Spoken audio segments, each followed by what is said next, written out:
Hey guys, welcome back to the Zen Garden Oasis channel, and I really appreciate you coming back and watching another video.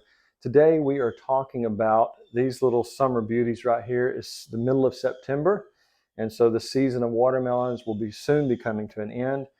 And I love watermelons, and it's kind of sad to think about summer being over, but that's just the way it is. But we're going to go over every single way I know to tell whether or not your watermelon is going to be very sweet and the perfect way to pick it. So let's go through all of those steps. When you're in the grocery store, you'll know exactly which watermelon you should get and which ones you should avoid.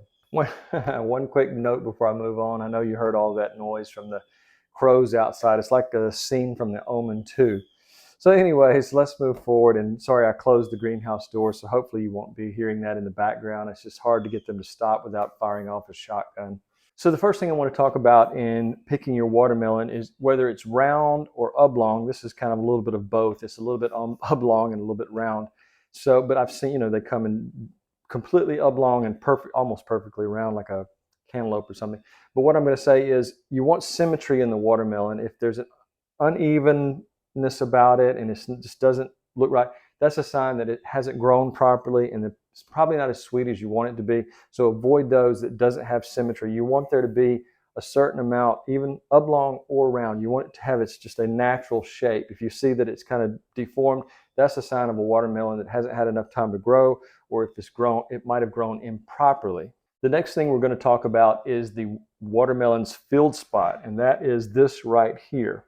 So that is a watermelon field spot. That's where it actually sat in the field as it was growing. And you want to find one that is as yellow as possible, kind of a cream colored yellow. You don't want one that's still green, and wherever the field spot is, if it's mostly green, it's not ripe yet and it's not ready to be eaten. It was picked too soon, and it probably will never be as sweet as it could have been if it had not been harvested so early. Next, we're going to talk about the denseness of the watermelon. It's kind of like when you pick up a piece of gold. It's very heavy for its size, and that's also true of this watermelon. It's very heavy for its size. So the heavier the watermelon, the more dense it is, the more water that's been packed in there, and the more sweetness. So you want a watermelon that seems very heavy for its really small size. That's this one right here, and I'm guessing that this watermelon is very sweet. Now the next way you can tell a watermelon if it's ripe is when you're in the grocery store, you're going to look at it, and usually grocery stores have intense lighting everywhere, and that's a really great way to tell if this watermelon is going to be ripe. There's a lot of light here in the greenhouse, but this watermelon has a kind of a matte finish. It's kind of matte. So that's one thing to remember, that if the watermelon is glossy, that means it's probably underripe and it's not going to be as sweet as you hoped. So you want to look for one that has kind of a matte finish and that's a little bit on the dull side. So that is this watermelon. There is a little bit of reflection, but it is not a glossy looking watermelon. So that's really important. A lot of people don't talk about that and it's never discussed. Glossy watermelon, underripe. Another thing that we're going to talk about is the skin of the watermelon. Got him. So another thing we're going to talk about is the skin of the watermelon. If the watermelon is very, very smooth, it could mean that it's underripe. If there's a little bit of texture when you rub your hand over it, that means that it is a little more ripe. Has a little bit more age. So that's one thing to remember, that if there's a little, when you rub your hand over it, it's a little bit, I'm not saying like sandpaper, but I'm saying something like a little bit of texture you can feel. That means there's age to the watermelon. If it's really smooth to the touch, then that means it was probably picked prematurely. So that's a really important thing to remember, is the texture of the skin. The next point I'm going to make is sugar spots. What you're looking for on the outer part of the watermelon is a dark area of green, and this looks like that's one right there, where some of the interior sugar has made it close to the outside surface, indicating that it is mature watermelon and it has a lot of sweetness to it, and some of that sweetness has almost made it to the surface, even beyond the thick rind. Now the sound test is what messes a lot of people up, because they don't quite comprehend what you're saying, and I've never heard a lot of really good explanations of what you're listening for. So when you tap on a watermelon or thump it, you want kind of a low bass sound, indicating there's a lot of water in there and a lot of sweetness. If it's a high-pitched sound, that could mean that that's a very low bass sound. So that means this watermelon has a lot of water in it and a lot of sweetness to it. So the sound test isn't really 100% foolproof because there can be less than sweet watermelons, but the deeper that base sound is, the more water and the sweetness content is really high. So that's one way to tell, but you have to kind of combine all of these tests together to get an idea. You can't just rely on one. Now, this is the tail of the watermelon. This is not the vine side. The vine side is the side on my side, but this is the tail, the opposite side from where the vine is growing, and you want this to be a dark brown or maybe a grayish brown color back here. If this tail is green, that means the watermelon was picked too soon and it just did not have time to ripen on the vine. So that's another thing. A lot of people talk about the stem side, but no one hardly discusses the tail side. So this is important also to look, just as important as looking at the stem, the vine side, as the tail side. You're looking for kind of a brownish. You don't want any green. That's the key takeaway here, is no green. Another thing, when we pick up the watermelon and look at it, we're looking for soft spots. We're looking for dents or cuts in the watermelon, which mean it could have been damaged in the harvesting process or on its way to the grocery store.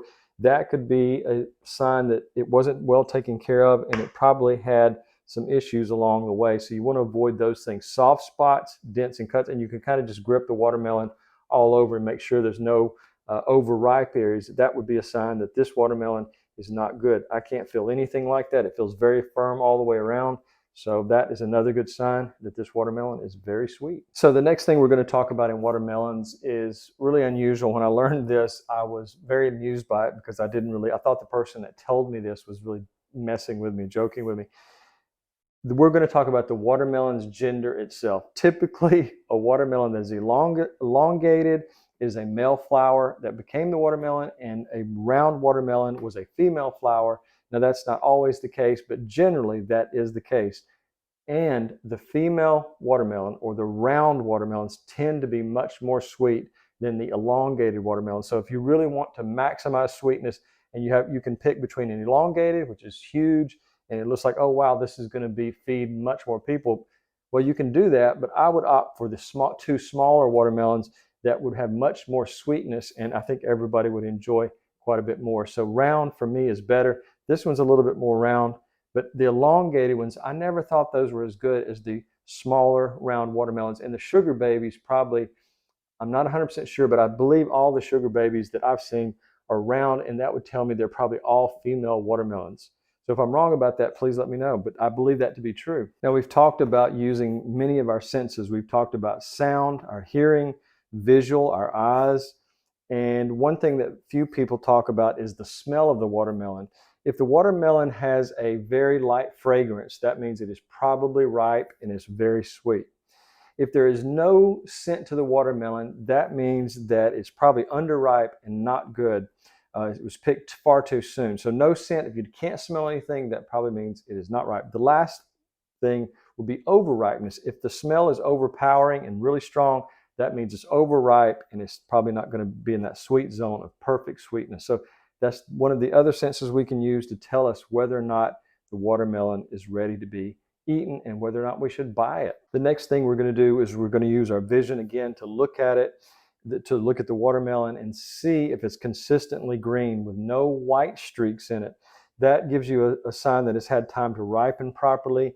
If you see a lot of white streaks, that means it is probably underripe. It was picked too soon. And so that is another indicator of sweetness, is using your visual acuity to make sure that there's no white streaks in it and it's underripe. This one has a nice bit of green. If you see a lot of really dark places, that could indicate overripeness, but this is really nice all the way around. It looks the same on all sides, nothing out of the ordinary. That's what you're doing. You're trying to determine whether or not the watermelon was picked at the optimum time for consuming. And sweetness, that's what we want. We want sweetness with a watermelon. Next, we're looking for pollination marks. And what the heck is a pollination mark? That is showing you where the pollinators, bees, whatever it was that pollinated the flower, came in and they left small black dots. Those little black dots on the flower ended up on the watermelon. Also, other pollination marks are these right here, these little rough patches. And the more of these you see, you would think, oh, there's something wrong with it. No, that's actually telling you that this watermelon was properly pollinated and it's extra sweet. So those are, if I don't see any of the little black spots, I see a couple, but the two patches, the rough patches, is telling me properly pollinated, and this watermelon is very sweet. Next, we're going to use our eyes again to check for roundness on each end, even in the oblong. In the oblong versions, this is a little easier to tell. This doesn't really apply, but I suppose in some of the completely round ones, if you see a flat area, these are both rounded nicely, but if you see a really flat area on the ends, that could indicate that growth was halted too early and it's probably not going to be sweet. So that's another thing you're going to be looking for is rounded, the rounded on each end of the watermelon. A little bit harder to tell in a completely round watermelon, but in the oblong varieties or semi-oblong varieties, that's going to give you another visualization that the watermelon is sweet. Next, we're going to use our sense of touch to see if the watermelon, there should be a little bit of give, and that's what I'm feeling here, just a little bit of give on the watermelon as I squeeze on it. But if you feel of it like that and you feel a lot of give, that might indicate the watermelon is overly ripe and is past its prime. So that slight give as you grip the watermelon, your thumbs is the most prominent place you feel that. You'll feel just a little bit of softness in the watermelon. Too much means it is beyond its ripe stage and it's going into the overripe stage. So that's what you want, is you want just a tiny amount of give. And that's kind of hard for a lot of people to tell. But if you do it enough times, you'll understand that that's a great way to tell sense of feeling, our sense of touch. Now, another thing that you want to look for, and it's one of the most common things about watermelons. Now, this one has the stem cut all the way to the surface of the watermelon, but what you're looking for is a brown stem. If the stem is still slightly attached, you would want the stem to be a dark color, brown, or maybe a grayish brown, but you do not want any green in the, I guess you call it, some people refer to it as the belly button of the watermelon, but you don't want there to be any green at that end there, because that means that the watermelon was picked prematurely and it is not going to be sweet. Next, you're looking for your visual ability to look for bumps or unusual depressions, which could mean that the watermelon did not get enough water or sunlight, and you want it to be perfectly smooth and not have any of those strange bumps or depressions. So that could be another indicator that the watermelon did not have ideal growing conditions. Perhaps on the farm that year or wherever it was grown had a massive amount of rain and there was a lot of clouds and didn't get enough sun, or possibly that it wasn't watered properly. And so that can be another indicator of just not perfect growing conditions for watermelon. Another thing to think about when you're buying your watermelon, if it's at a huge discount or they have marked the price way down, it could be because the watermelons were not good quality and they're just trying to liquidate their watermelons, where they're at a big place like, I don't know, Costco, maybe a giant grocery chain like Walmart.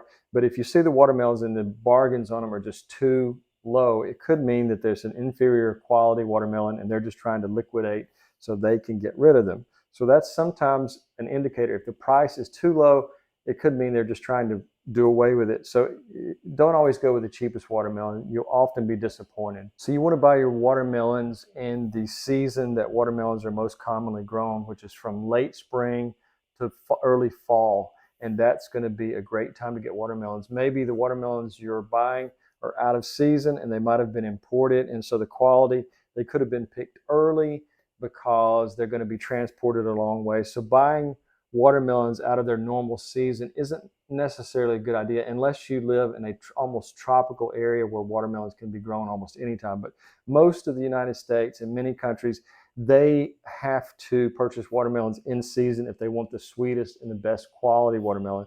So that was what I would look for, is from late spring to early fall in that time window, because you know those are being grown locally. Another thing to consider is going to a farmer's market where the person you're purchasing the watermelon from is actually the person who grew it. Now, at farmers markets, you can ask the farmer, which is your sweetest watermelon, which one is the best, and they can tell you. Often those guys come back week after week, or they're there a lot through the growing season. So you can ask them. They don't want to ruin their reputation, so they want to give you the best possible answer they can, because they know you're going to come back and buy more of their produce. So that's a great way. I always believe in supporting local farmers in your area, and you can get just an honest answer. I think that would be your best bet. The big box stores, the giant grocery stores, their only concern is just moving products. So if you can get back to dealing with somebody who actually grew it, that's an incredible thing. It's really great. I think that's the best way to do it. The only thing better than buying from a farmer would be growing it yourself, and that's what I'm going to be doing this coming season next year, early spring, I'll be growing some of these in some unusual ways. I've got some great ideas, from hanging watermelons to growing them in a square pattern. And if no one's ever seen a square watermelon, you should Google a Japanese square watermelon. It's fascinating, and it's not hard to grow. It's just having the right piece of equipment to grow it. Now, growing up eating a lot of watermelon, because I had an uncle that had a nice little sized farm next to us. Not a farm, but he had a nice sized garden, which was quite a bit larger than my garden. He grew a lot of produce, and watermelon was always one of the things he grew. And so storing those watermelons, if you don't have enough room inside your house, you want to store them in a shaded area, in a cool area. So if you had something like a basement or garage, you can store them in there if you've got too many, if you grow them yourselves. But one of my favorite things about watermelon is a cold watermelon. And we would often, the day that we were going to eat it, we would store it in the refrigerator the day before and leave it in at least 12 to 24 hours. So it'd be nice and cold. The longer in the refrigerator, the better. And you can't beat cold watermelon on an extremely hot summer day. You can see it's hot in here. It's very humid. And so I'm going to be eating this tomorrow when it's had some time in the fridge. I don't think it's been in the fridge long enough. So I'm going to take it back inside and put it back in my fridge. Another way I love eating watermelon, I'm sure a lot of people do this, is just sprinkling it with just a little bit of salt. It totally changes. It's just like a tomato with pepper and salt. It completely changes the taste of the watermelon, and for me, it's just so much better. So just try that sometime. Sprinkle a little bit of salt on a piece of watermelon, and it's just like, to me, it's the most interesting change in something. Just adding that little bit of salt. So as you can see, by just using your senses, your God-given senses, it can teach you so much about what's inside the watermelon before you buy it and whether or not you should buy it. And those simple little things that we do, we don't have to buy a watermelon that's just a waste of money. They're not terribly expensive where I'm from, but in parts of the world like Japan, where my wife is from, the watermelons are incredibly expensive, especially as you go to the inner city areas. They become extremely expensive. I believe some watermelons in Tokyo can go for hundreds of dollars. It's insane. You ought to look it up on the internet. It's crazy. Maybe YouTube, world's most expensive watermelon or cantaloupe. You'll be shocked. But that's in an inner city with 30 million people, and very little produce is being grown in that city, and it has to be trucked in, and it has to be trucked in for a long way. So use your senses to learn what's inside the watermelon before you buy it, and you'll be much happier with the watermelons you pick. So guys, I want to demonstrate the way I like to cut watermelon, and there's a lot of people that cut watermelons in different ways. One of the most important things you can do is you want the longest knife you can get, so you're going to want to try to get a watermelon that's wider, or excuse me, longer than the width of your watermelon. That's going to make it easier to cut. But the first thing I always do is cut off the ends of the watermelon, and we're just going to do that first. And I'm always extra careful with knives, and I'm sorry, this table is not all that stable. It's really just a filming table. And there we go. We've got the end cut. I'm trying to do this slow, and it is very pink inside, reddish pink. And so that's a good sign. We're going to cut the ends off first. Oh, the smell is incredible. Just the smell makes me remember my childhood. It seems like an earthquake's going on here. Oh, I'm so sorry. I'm going to have to cut that out or edit it out. Now, that's what makes it so easy to cut. Now our watermelon is more stable. We can cut away the rind. We can cut it in fourths, however we want to cut it, eighths. But what I like to do is just remove the rind, and then we can transport it or put it in our container. And I'm just going to try to cut away the rind slowly. And this table is fighting me every step of the way. So I'm having to cut it, turn it, and then just find the edge of your rind and do the same thing a second time. We're going to flip the watermelon and do the same thing from the other side. And just try to be very careful with this knife because we don't want a bloody watermelon. Okay, we're not getting it as close. I need to cut a little bit deeper. I hate wasting the flesh of the watermelon, but it's hard to cut it. Yeah, I think we're going to have to cut back a little bit deeper, but this is the way I like to cut watermelon. And it's so much more stable when we cut those ends off. Okay, and I've got a feeling I'm going to be doing a lot of sound editing because I hate the thought of someone wearing headphones and having an ear pain because I have tinnitus. All right, So we've got that side done. We're going to flip the watermelon over and do the same thing from the opposite side. And we're going to try to get a little bit deeper in each cut.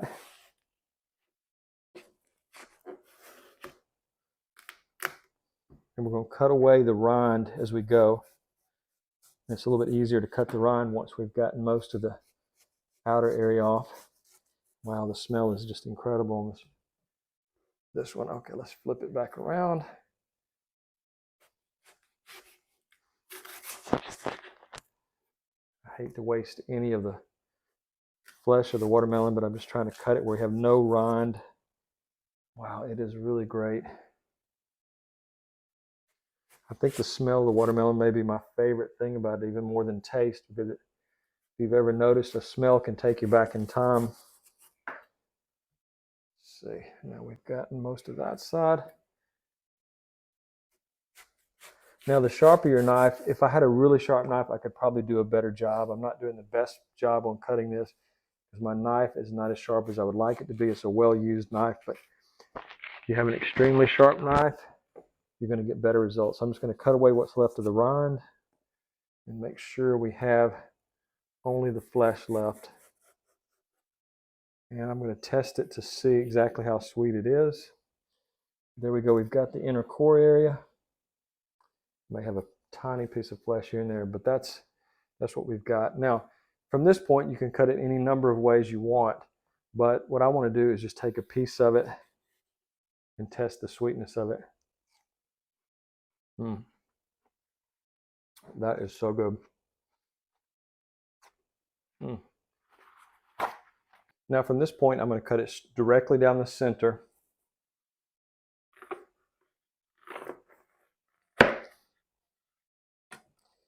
Carefully take it apart there. Not a lot of seeds in this variety. And I'm going to cut it vertically. And just do about 1-inch cuts. Every 1 inch, do another cut. And just please be careful with your knife because it's so dangerous cutting a watermelon, especially when you're not paying attention. Okay. And some of these cuts are not exactly 1 inch, but I'm just saying as a general rule, about 1 inch. Now that we've made all our vertical cuts, we're going to turn our watermelon and cut this way.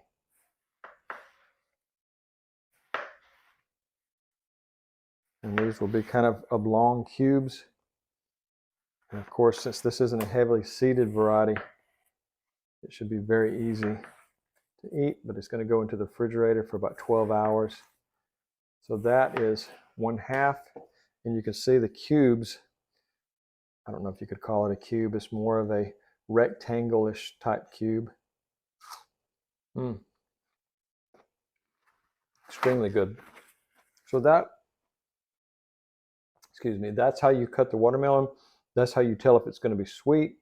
And if you follow those rules, I think you'll be much happier with the watermelons you pick. Hey guys, so that is how I pick the sweetest watermelon I can probably get at the grocery, the farmer's market, or even if they're grown in my own field. I want to make sure that they meet all those criteria so I'll know that I'm about to eat a really sweet watermelon. I want to say thanks so much for watching. I really appreciate it. Every viewer is important to me. Every subscriber is important to me. And I just want to say every day, it just amazes me how many comments and views I get.